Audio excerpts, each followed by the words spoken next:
Hi everyone, this is Ketaki ma'am और आज हम लोग एक नया टॉपिक स्टार्ट करने वाले हैं। That means sources of business finance. Guys, आप लोगों का पार्ट 1 लगभग फिनिश हो गया है। उसमें से कुछ पोर्शन डिलीटेड था, इसलिए हम लोगों ने उसको स्किप किया है। अदरवाइज कंटेंट बताने के चक्कर में वैसे तो मैंने वो डिलीटेड पोर्शन भी ऐड ऑन कर लिया है, बट आज हम लोग स्टार्ट करने वाले हैं हमारा पार्ट बी। और पार्ट बी में आप लोगों का फॉर्मेशन ऑफ अ कंपनी मैंने थर्ड यूनिट के साथ कंप्लीट किया था, क्योंकि वहाँ पे पब्लिक, प्राइवेट और ग्लोबल एंटरप्राइजेस कैसे जनरेट होते हैं, कैसे फॉर्म होते हैं, ये समझने के लिए आपको फॉर्मेशन ऑफ अ कंपनी समझना ज़रूरी था। इसीलिए मैंने वो वाला पोर्शन उसी के साथ कवर कर लिया। आज हम लोग जो बात पढ़ने वाले हैं, जो चीज़ पढ़ने वाले हैं, वो है रिगार्डिंग फाइनेंस। एक ऐसी चीज जिसके बिना आप अपना लाइफ स्पेंड नहीं कर सकते, या लाइफ में जो बेसिक चीजें होती है उसको परचेज करने के लिए जो चीज की आवश्यकता है वो है पैसा।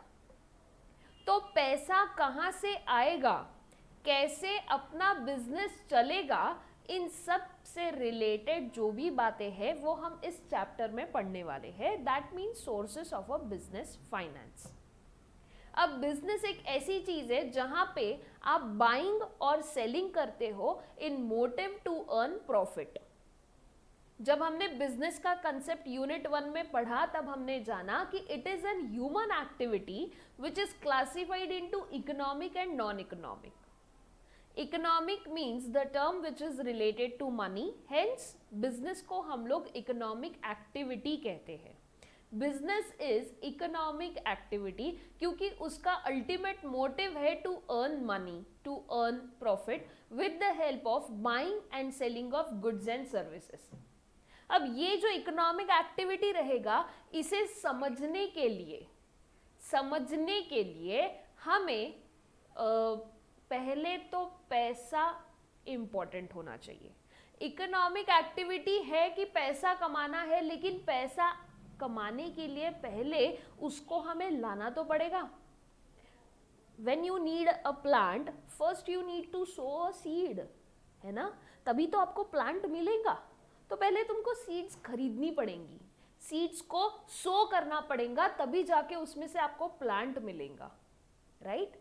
सो ये इकोनॉमिक एक्टिविटी है क्योंकि वहां पे प्रॉफिट अर्निंग का बहुत ज्यादा इंपॉर्टेंस है, ठीक है? अब प्रॉफिट कैसे अर्न करेंगे? With the help of buying and selling.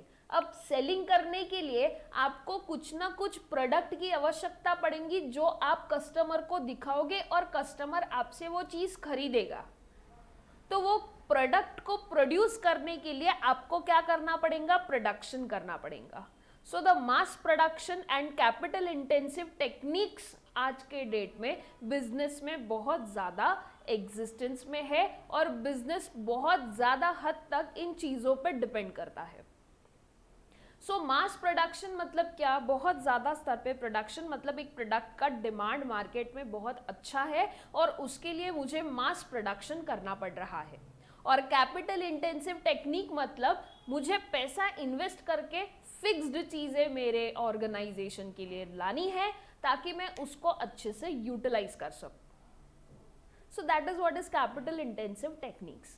ये आज के डेट में बहुत ज़्यादा इंपॉर्टेंट है। तो मुझे जब प्रोडक्शन करना है तो रॉ मटेरियल लाना पड़ेगा।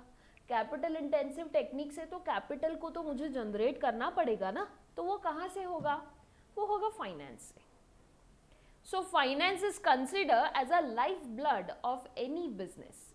पैसा एक ऐसी चीज है जिसके बिना आपका बिजनेस नहीं चल सकता। If you want to start your business, you want money. If you want to clarify the day to day need of day to day expenses, तो आपको पैसे की जरूरत है, बराबर?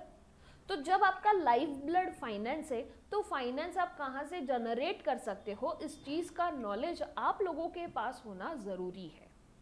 In this chapter we will able to understand the various sources जहाँ से आप अपने फाइनेंस को जनरेट कर सकते हो, long term, mid term, short term, on the basis of ownership, on the basis of time, whatever may be the classification. Then उनके हर एक के मेरिट्स और लिमिटेशंस जानने की कोशिश करेंगे। ऑब्वियसली हर पहलू के, हर कॉइन के दो साइड्स होते हैं, so every source will have some kind of a merit and some kind of a limitation. वो एक बिजनेसमैन डिसाइड करेगा कि मेरे लिए या मेरे बिजनेस के लिए कौन सा बेहतर तरीका है to get the finance from any kind of a source. ठीक है, कौन सा सोर्स मेरे लिए अच्छा है, ये एक बिजनेसमैन डिसाइड करेगा guys. Okay, then you have factors determining the choice of a suitable sources also. कुछ ऐसे फैक्टर्स है अपने पास जो हमें कंसिडर करना जरूरी होता है और समझना पड़ता है कि भाई ये सोर्स मेरे लिए बहुत अच्छा है because I am dealing with such kind of a business. ठीक है, तो चलिए गाइज एक एक करके देखते हैं। Business finance refers to the money required for carrying out business activities. So includes acquisition of funds. ठीक है, मतलब मुझे कहाँ से फंड्स को एक्वायर करना है, उन फंड्स का कैसे यूटिलाइजेशन करना है, और जब यूटिलाइज हो जाएगा तो जब मुझे वो प्रॉफिट अर्न होगा तो जो भी सोर्सेस मैंने इस्तेमाल किए हैं उन सोर्सेस को मुझे वो प्रॉफिट डिस्ट्रीब्यूट करना पड़ेगा। सो डिस्ट्रीब्यूशन ऑफ प्रॉफिट का भी डिसीजन मुझे यहीं पे लेना है। ठीक है गाइस, अपन आपके फादर पैसा कमा के लाते हैं, मम्मी के पास देते हैं। मम्मी क्या करते हैं, उनको अच्छे से यूज़ करते हैं। काय के लिए यूज़ करते हैं, अपने घर को चलाने के लिए इस्तेमाल करते हैं, right. So your father is a source of finance for the home. ठीक है, उसको एक्वायर करने का, कैसे एक्वायर करने का है ये वो समझते हैं, उसको कैसे यूज करना है ये आपकी मम्मी समझते हैं, और उसे कैसे डिस्ट्रीब्यूट करना है इस चीज का डिसीजन मेकिंग भी मम्मी करते हैं।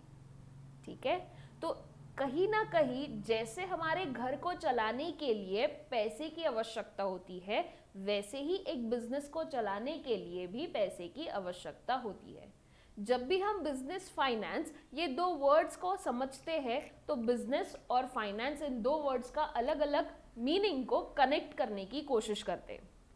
ठीक है, so acquisition of funds, use of funds and distribution of profit is included in this particular concept business finance. अब क्यों जरूरत है, need, why, what there is a need, why there is a need of a business finance।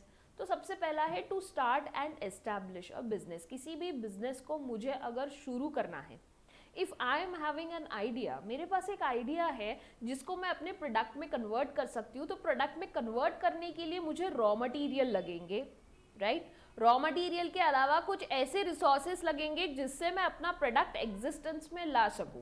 अब वो raw material तो हवा से डबकेंगे नहीं, मुझे कहीं ना कहीं से तो वो खरीद के लाना पड़ेगा ना, परचेज करना पड़ेगा। सो वो परचेज करने के लिए आई नीड अ फाइनेंस, मुझे पैसा चाहिए, right, to run day to day activities of a business like payment of raw materials, salaries, है ना। एक बार मम्मी के हाथ में पापा ने पैसे दे दिए तो मम्मी क्या करती है, उस पैसे से ही पूरा महीना चलाती है। ऐसा होता है नहीं, काफ़ी बार मम्मी के पास कुछ ऐसे रिजर्व्स होते हैं जो वो मम्मी अपनी अलमारी से या अपनी पर्स में से निकाल के आपको खर्चे के लिए देती है। मतलब उनके पास तो महीने भर के चलाने के लिए तो पैसा है ही, लेकिन डे टू डे जो नीडेड चीज़ें हैं उसके लिए उन्होंने रिजर्व्स अलग से रखे हैं। तो वो रिजर्व्स कहाँ से आए, that is also important, right. वैसे ही बिजनेस को डे टू डे एक्टिविटीज के लिए जो एक्सपेंसेस नीडेड रहेंगे, जो पैसे नीडेड रहेंगे, वो भी बिजनेस फाइनेंस के थ्रू हम क्या कर सकते हैं, सॉर्ट आउट कर सकते हैं। ठीक है, then to modernize, expand and diversify the business. जो बिजनेस चल रहा है हमें उसी को नहीं चलाना है, हमें बढ़ाना है, एक्सपांड करना है। Business is all about expansion and diversification guys. If you are dealing with the one line of a product, एक ही पर्टिकुलर प्रोडक्ट से आप बिजनेस चला रहे हो तो बिजनेसमैन खुद भी बोर हो जाता है। सो उसे क्या चाहिए, वैरायटी चाहिए, उसे अपना मार्केट एक्सपांड करना है। तो मार्केट एक्सपांड करने के लिए उसके पास जो डाइवर्सिफाइड आइडियाज है वो हमेशा उसको हेल्प करेंगे आगे बढ़ने के लिए। सो पैसा हमें हेल्प करेगा डाइवर्स करने के लिए हमारे बिजनेस को, और हमारे बिजनेस को मॉडर्नाइज करने के लिए हेल्प आउट करेगा। और टू परचेस असेट्स, अब असेट्स मतलब क्या, वो मैंने आप लोगों को भेज दिया है, देखिए land, buildings, then factories, furnitures, equipments, ये सारे क्या है, फिक्स्ड असेट्स है। ये आपको एक ही बार खरीदने, इसको बार बार खरीदने की आवश्यकता नहीं पड़ती, इसीलिए इनको असेट्स बोला गया है, वो भी फिक्स्ड असेट्स। ठीक है, इसके अलावा और भी होते करंट असेट्स जो कि शॉर्ट टर्म के लिए रहते हैं और उनके लिए जो फाइनेंस लगता है वो शॉर्ट टर्म फाइनेंस लगता है, लेकिन ये अगर आपको खरीदना है तो इसके लिए आपको लॉन्ग टर्म चीज़ें होना बहुत ज़रूरी है, आपके पास अच्छा खासा फाइनेंस होना ज़रूरी है। ये सारे डिसीजन मेकिंग करने के लिए आपको बिजनेस फाइनेंस का स्टडी होना, बिजनेस फाइनेंस पता होना बहुत ज़रूरी है।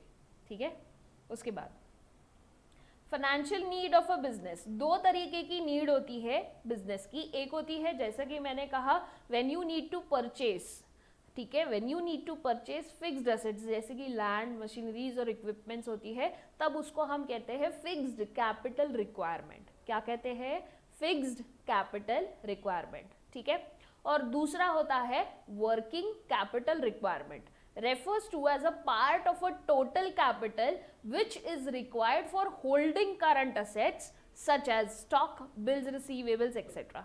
करंट असेट्स को होल्ड करके रखने के लिए आपको वर्किंग कैपिटल रिक्वायरमेंट की आवश्यकता होती है। These are very short term financial needs. ठीक है, तो जो शॉर्ट टर्म फाइनेंशियल नीड्स है वो कैसे हमारी फुलफिल होगी, with this working capital requirement से फुलफिल होगी। समझ में आ रही है बात। उसके बाद then the next is fixed capital. Fixed capital is used for meeting the permanent or a long term needs. ठीक है, the total cost of land, building, machinery and plant gives the amount to be invested in fixed assets. It has to be raised before the company goes into production. production में जाने से पहले of course production के लिए जो चीज़ें needed है उसी को हम फिक्स्ड असेट्स कह रहे हैं। तो प्रोडक्शन करने से पहले आप जो कैपिटल खड़ा करोगे that will be called as your fixed capital. It has to be raised before the company goes into the production. The amount of fixed capital requirement of a concern depends on to nature of a business and size of a business unit. आपका fix capital requirement कितना होगा ये दो चीज़ों के ऊपर खास करके डिपेंड करता है। एक, आप कौन से तरीके का बिजनेस कर रहे हो, whether it is dealing with the product और सर्विसेज, और दूसरा size of a business unit, मतलब लार्ज है, मीडियम है, स्मॉल है, माइक्रो है, इन सब से आपका फाइनेंस क्या होगा, डिफर होगा। ठीक है, अब वर्किंग कैपिटल कैसे ऑपरेट करता है, तो I try to come up with such kind of a diagram जिससे वर्किंग कैपिटल रिक्वायरमेंट अपन को समझ में आए कि क्यों लगता है हमें वर्किंग कैपिटल। कैसा होता है, आपके फादर की सैलरी आ जाती है लेकिन वो काफ़ी नहीं है, महीने भर में ऐसी कुछ अनसर्टन चीज़ें हमारे सामने खड़ी हो जाती है कि हमारा बजट पूरा बिगड़ जाता है। जब पापा मम्मी के हाथ में पैसे रखते तो मम्मी उसका एक बजट तैयार करती है कि मुझे इन पैसों को इस तरीके से खर्चा करने हैं, ये खरीदना है, इतने इन्वेस्ट करना है, इतने रिजर्व्स में रखना है, या इतने और एक्स्ट्रा खर्च करने, ये पूरा बजट रेडी करती है। लेकिन इसमें जो डिसाइड की हुई चीज़ें हैं उससे हट के कुछ अगर अनसर्टन चीज़ उनके सामने आती है तब वो पैसा कहाँ से आएगा, तो वो पैसे को हम कहते हैं वर्किंग कैपिटल रिक्वायरमेंट। समझ में आ रही है बात। So first we will purchase what, a raw material. ठीक है, देखिए मैं एक एक करके बताते जाती हूँ, आप नोट डाउन करते जाइए, it will help you to understand guys. ये लेते हैं, फुलझड़ी ले लेते हैं आज। पहला आएगा परचेस। ठीक है, परचेस क्या करेंगे, रॉ मटेरियल को कर रहे हैं, काय के लिए, प्रोडक्शन प्रोसेस के लिए, तो प्रोडक्शन में कर लिया। ठीक है, यहाँ पे तुमने इन्वेस्टमेंट कर दिया है, इन्वेस्टमेंट करके रॉ मटेरियल खरीद लिया, फिर तुमने क्या किया, प्रोडक्शन प्रोसेस स्टार्ट किया। ठीक है, प्रोडक्शन वर्क इन प्रोग्रेस चल रहा है और यहाँ पे तुम्हारा फिनिश गुड्स। अब जब वर्क इन प्रोग्रेस में चलेगा तो ये अगर लंबा प्रोसेस है तो डोंट यू थिंक यहाँ कुछ अनसर्टन चीज़ें आपके सामने आ सकती है, बिल्कुल आ सकती है। उन अनसर्टन चीज़ों को आपको फुलफिल करना पड़ेगा, तो पैसा कहाँ से आएगा? वर्किंग कैपिटल से आएगा, ठीक है। उसके बाद आपका एक बार फिनिश प्रोडक्ट बन गया, फिर आप उसको क्या करोगे? सेल करोगे, ठीक है। सेल करने के बाद जो भी इनकम ऑफ रियलाइजेशन ऑफ जब इनकम होगा तब वो कैश आपके पास आएगा। तब तक की क्या राह देखना है क्या? जब यहाँ पे आपको पैसे की ज़रूरत पड़ेगी तो ये पैसा कहाँ से आएगा? ये पैसा आएगा वर्किंग कैपिटल रिक्वायरमेंट से, ठीक है। तो आपके ऑपरेटिंग साइकिल आपको बताएगी कि आपका वर्किंग कैपिटल रिक्वायरमेंट कितना होना चाहिए, ठीक है। उसके बाद classification of sources. There are certain sources जिनके बेसिस पे आपका फाइनेंस क्लासीफाई हुआ है। देखिए गाइस, सबसे पहला है period basis, on the basis of time. तो एक लॉन्ग टर्म है, mid term and short term, ठीक है। दूसरा है on the basis of ownership, जहाँ पे ओनर्स का फंड होता है, और दूसरा बोरोड फंड होता है। ओनर्स फंड मतलब खुद से रेस किया हुआ पैसा, बोरोड फंड मतलब लोन लिया हुआ पैसा, लोन, ठीक है। Basically this is the most important source which we are going to study in this topic guys. ये पर्टिकुलर चैप्टर में आपको ओनरशिप वाले बेसिस को ही सबसे ज़्यादा पढ़ना है। And the second last one is generation, sources of generation. एक तो विद इन द ऑर्गेनाइजेशन आप जनरेट कर सकते हो फाइनेंस को, या फिर एक्सटर्नल, ठीक है। एक एक करके देखते हैं गाइस। सबसे पहला है पीरियड बेसिस। पीरियड बेसिस में सबसे first is long term. Long term की अगर मैं बात करती हूँ तो it includes all sources required by firm for period exceeding 5 years। 5 साल के ज़्यादा, 5 साल से ज़्यादा पीरियड के लिए जब आप सोर्स रिक्वायर करते हो तब हम उसे लॉन्ग टर्म कहते हैं। Mid term more than 1 year but less than 5 years। 5 साल से ज़्यादा लॉन्ग टर्म, 5 साल से कम 1 साल से ज़्यादा will be mid term, and 1 साल से कम not exceeding 1 year, it includes all sources required by firm for not exceeding 1 year will be called as short term, ठीक है। उसके बाद जनरेशन बेसिस की अगर बात करते हैं तो इंटरनल एंड एक्सटर्नल आता है। इंटरनल में क्या होगा? Generated within the organization, for example retained earnings, that means short term finance. Retained earnings मतलब क्या होता है, समझने की कोशिश करते हैं। आप में से all of you are expert of accounts. आप ताराचंद सर जी से अकाउंट्स पढ़ते तो आप तो डेफिनेटली एक्सपर्ट होंगे ही। जब आप बैलेंस शीट बनाते हो तब उसमें रिजर्व्स एंड सरप्लस करके एक चीज़ होती है। वो रिजर्व्स और सरप्लस होता क्या है? जब डिविडेंड डिवाइड करना होता है, शेयर होल्डर्स इन्वेस्ट करते हैं और शेयर होल्डर्स को जब हमें डिविडेंड देना होता है तब उस डिविडेंड पूरा का पूरा अपन नहीं देते उनको, उसमें से कुछ हिस्सा अपने पास सिक्योर्ड रखते हैं। मम्मी के पास जब पैसा आता है तो मम्मी पूरा का पूरा खर्चा नहीं करती, उसमें से कुछ हिस्सा रिजर्व्स एंड सरप्लस में रखती है ताकि वो शॉर्ट टर्म नीड्स में काम में आ सके। मतलब विद इन द होम, मतलब विद इन द ऑर्गेनाइजेशन वो फाइनेंस का रिक्वायरमेंट क्या हो रहा है, फुलफिल हो रहा है, ठीक है। देन एक्सटर्नल की अगर बात करते हैं तो generated outside the firm, for example issue of debentures, that means large amount of funds हम जब एक्वायर करते हैं तब हम उसे कहते हैं एक्सटर्नल, ठीक है। समझ में आ रही है बात? अच्छे से क्लियर हुआ? क्या देखा हमने पीरियड के बेसिस पे? बेसिकली पहले वाला था क्लासिफिकेशन, 3 हिस्सों में उसको क्लासीफाई किया है। All these things are giving in detail in your text book. मैंने उसको डायग्रामेटिक फॉर्म में लाने की कोशिश की है, as I got a requirement from one of my student कि मैम आप राइटिंग्स में किया कीजिए, हमें बहुत अच्छा लगता है instead of a book. So I have tried my level best to come up with this guys, ठीक है। तो classification of sources of funds में पहला है period basis, ownership basis and source of a generation, long term, mid term, short term. Ownership में owners fund and borrowed fund, and sources of generation में you have internal and external, ठीक है। पहले दो हमने देख लिए, पीरियड बेसिस में long term, mid term, short term, और जनरेशन बेसिस पे। ये दो को तो ज़्यादा स्टडी नहीं करना है, हमें जो फोकस करना है इसके ऊपर फोकस करना है। That means ownership basis. Owner's fund मतलब क्या? ओनर्स फंड्स मतलब funds provided by the owner of the business. Businessman खुद अपने बिजनेस को जब फंड्स को प्रोविजन देगा, प्रोवाइड करेगा, तब हम उसे ओनर्स फंड कहेंगे, ठीक है।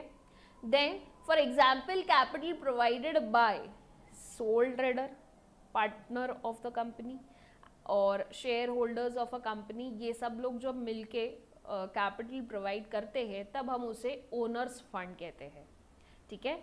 अब ये फंड कैसा होता है, परमानेंट सोर्स ऑफ फाइनेंस होता है।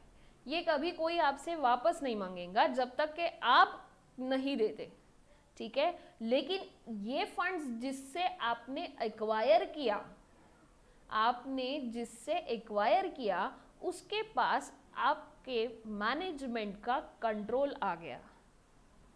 समझ में आ रही है बात? राइट टू कंट्रोल मैनेजमेंट उसके पास आ जाता है when you acquire owners fund.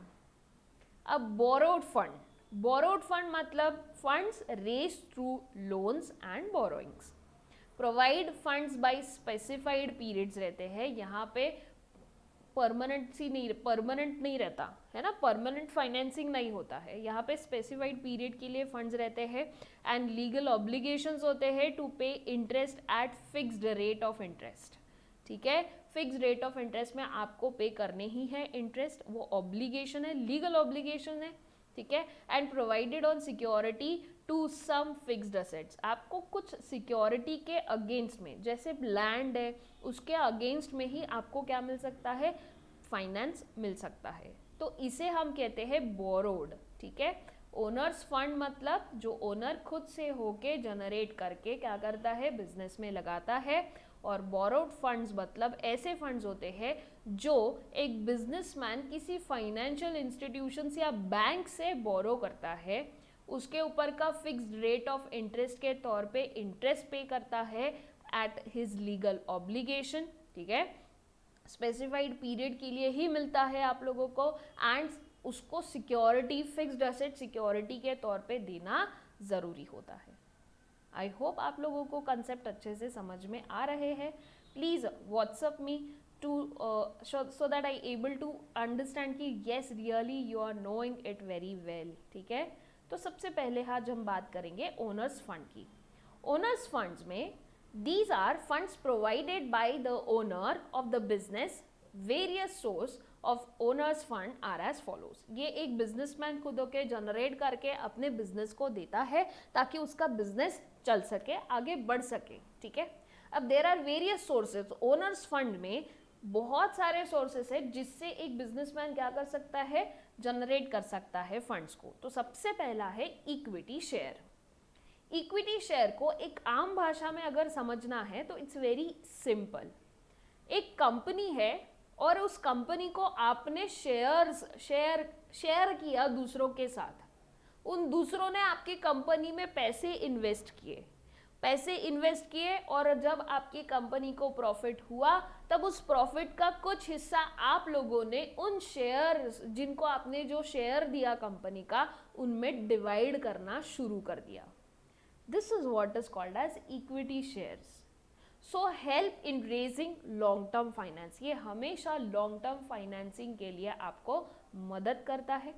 Equity share does not carry any special और preferential right in respect of payment of annual dividend and repayment of capital. अगर बिजनेस को प्रॉफिट हुआ तो ही मिलेगा, अदरवाइज नहीं मिलेगा।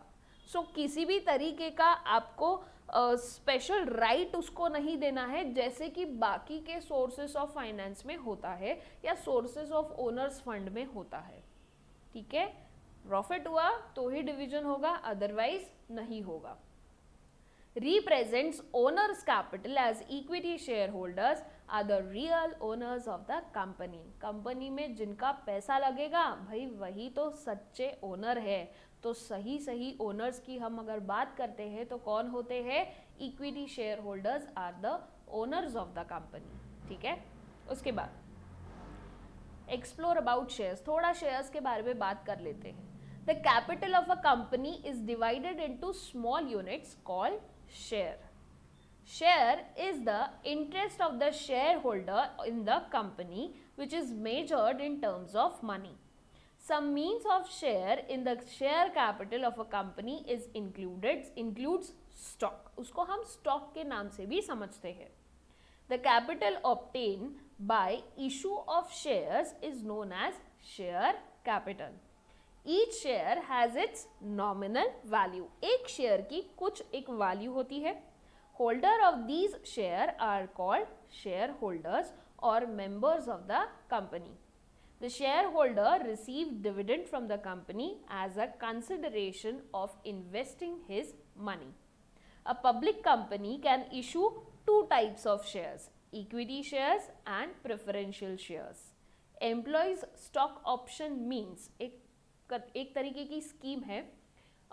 Responsibility of business towards employees की अगर बात करते हैं तो अगर आपको एम्प्लॉय को अप्रिशिएट करना है तो ये भी एक जरिया है जिससे आप अपने एम्प्लॉय को अप्रिशिएट कर सकते हो by providing them stock option plans. तो वो स्टॉक ऑप्शन प्लान क्या है देखिए. The option given to the directors, officers or employees of the company or its holding company or subsidiary company or companies, if any, which gives such directors, officers or employee the benefit of right to purchase or to subscribe for the share of the company at the future date at the predetermined price.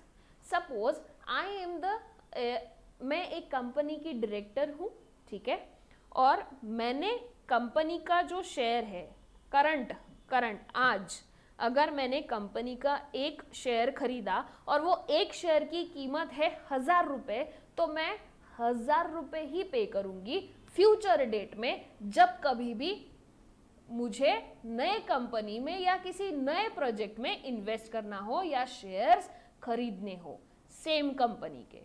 So last line क्या बोलती है देखो, the share of a company at a future date at a pre determined price. अभी जो determine किया है price, उसी price में मुझे आगे भी शेयर्स मिलते जाएंगे. इसे कहते हैं employees stock option plan. I hope आप लोगों को ये चीज़ समझ में आ गई होगी. ठीक है, आज मैं लेक्चर यहीं पे रोकूंगी. नेक्स्ट लेक्चर हम लोग फीचर्स, मेरिट्स और लिमिटेशंस ऑफ इक्विटी शेयर समझने की कोशिश करेंगे. Till then please keep revising other chapters and एक बार वापस से आप अगर इस वीडियो को देखना चाहते हैं तो डेफिनेटली देख सकते हैं. Thank you class, over for the day. Thank you very much.